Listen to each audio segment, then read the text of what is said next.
Another week, another episode, and this time around I get to show you how to make lamb chops Miss Mandi Throwdown style. Welcome to yet another episode of Miss Mandi Throwdown.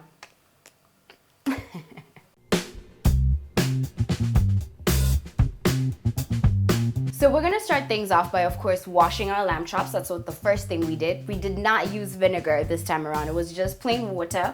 And then we're gonna take the lamb chops and lay them out on our chopping board in order to, of course, season them. We're gonna go with about 4 cloves, well diced. If you don't have fresh garlic powder works just fine. We are going to start with coarse sea salt. Don't go too crazy with coarse sea salt. It's actually much more saltier than table salt. Just season one side. I'm gonna take out Fireball. If you do not have Fireball, you can always just use black pepper. It's a great substitute. I'm gonna use a little bit of black pepper, sprinkle it around, and then we're gonna move on to our herbs. Now these herbs are sage, rosemary, thyme, marjoram, and you can use mixed herbs. I got this as a gift. We're gonna take out garlic and then sprinkle it on top. You can, of course, like I said, use garlic powder. If you're trying to marinate this quickly in order to cook it, we're just gonna marinate ours and, of course, put it in the fridge for about an hour or so. Take your fresh thyme. If you don't have fresh thyme, you can actually just use crushed thyme. It's still the same thing.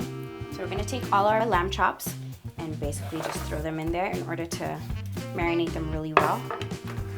And then, of course, get our hands dirty. I'm gonna add more herbs. Keep rubbing them in. So since I'm a lover of garlic, I actually want to add more garlic powder. And then we're gonna let it rest and put it in the fridge. We're gonna set it into the fridge for about an hour, take it out, and then it's, of course, gonna be time to fry. Now you gotta love the fact that we live in Africa, right?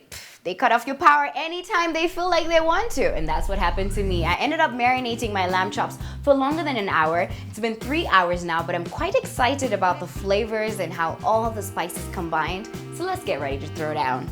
So before we rub in the spices one more time, we're just gonna sprinkle a little bit more of coarse sea salt. Make sure the spices are well inside.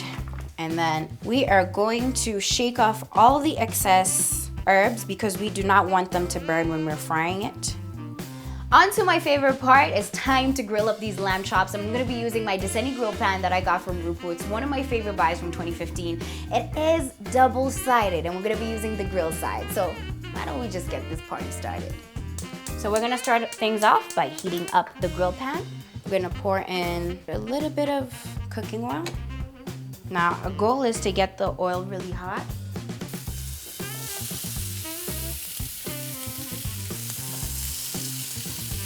So now we're gonna flip them over after 2 minutes. Now one of the major reasons why I love this pan, you can literally just go ahead and cover it in order for them to cook and become tender. We're going to be adding some fresh lemon juice. After pouring the lemon, we're gonna close it and let it cook for a bit more. So these bad boys took about 12 minutes to cook. We're just gonna sprinkle a little bit more salt onto them. This is, of course, optional. So we're just gonna drizzle a little bit more lemon juice, fresh lemon juice onto them. Now we're gonna be using fresh rosemary as a garnish. And those who like fresh pepper, you can, of course, just grind up some more for the garnish.